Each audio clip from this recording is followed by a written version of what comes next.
High frequency wand actually worth it? Does the glass break frequently? And can you actually adjust it to be stronger or weaker? Let's go ahead and talk about a few things that you probably should know about this high frequency wand. My beautiful wife has a wonderful skin routine, and she's added this high frequency wand that comes with a serum that you can apply first before you're using the high frequency wand. And it does have a dial on the bottom to adjust the strength of the frequency of the wand.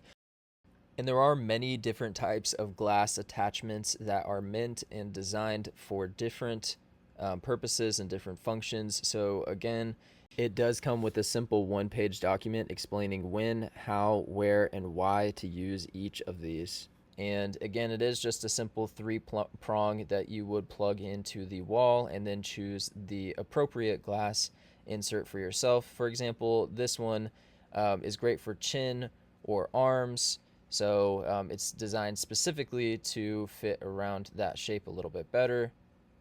And it is a lightweight tool. It does not weigh very much. And this one, for example, is designed to reach closer to the roots underneath your hair. I hope you have an amazing day, and I hope this helped you make a more informed decision for yourself and your loved ones.